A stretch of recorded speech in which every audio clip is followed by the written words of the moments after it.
Thank you very much, Mr. Chairman. Thank you for hospitality and leadership. Yesterday, we held another round of consultations with my Azerbaijani counterpart and the OSCE Minsk Group co-chairs, the 5th in a row, only for this year.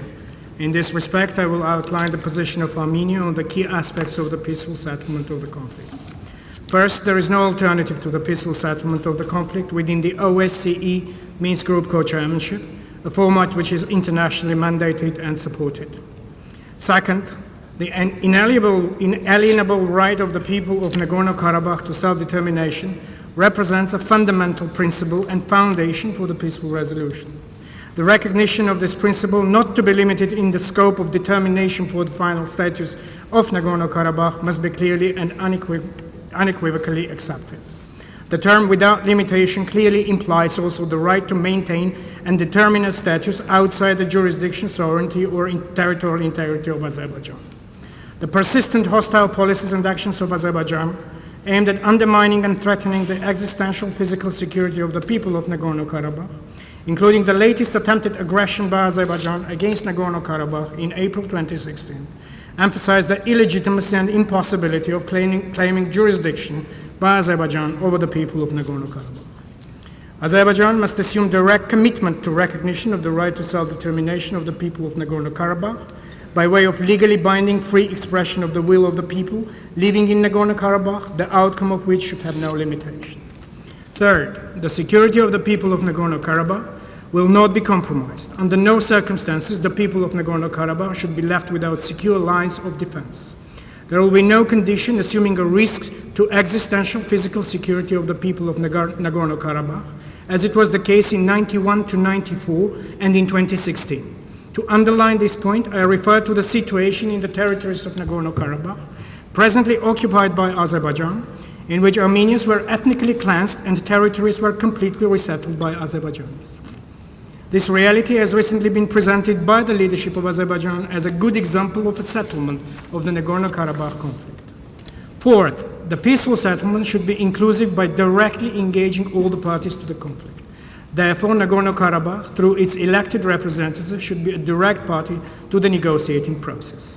In this respect, we emphasize the necessity of full engagement of the elected representatives of Artsakh in the peace process, particularly on the core issues of substance. The government of Armenia will never engage in any activities which can violate the right of the people of Nagorno-Karabakh to freely determine their political status or can deprive them of the ownership of this process. Fifth, the peaceful settlement cannot take place in an environment of tensions and risks of escalation.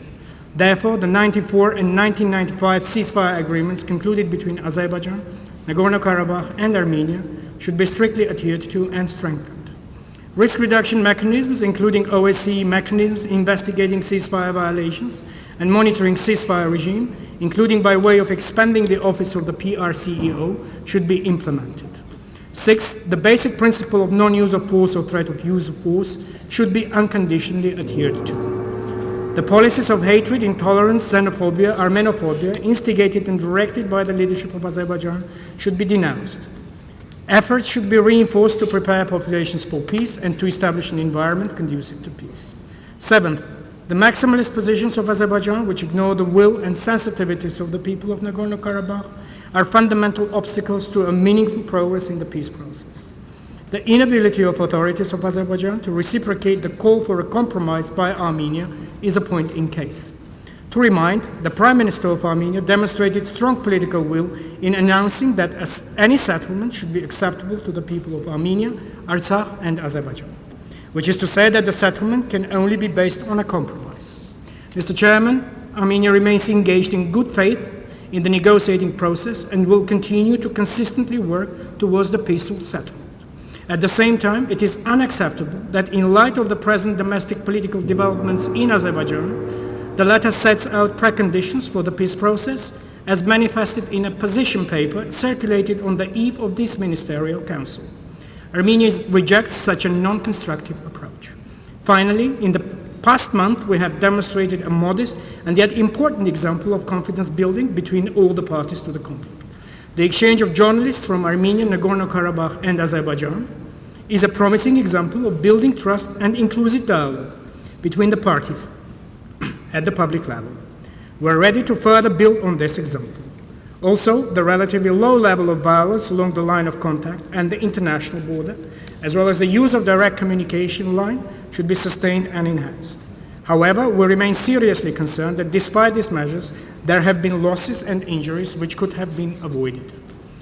Delivering on the commitments is a key in building trust towards the prospects for the final settlement of the conflict. In conclusion, I'd like to welcome Albania as incoming chair and wish them every success. Thank you.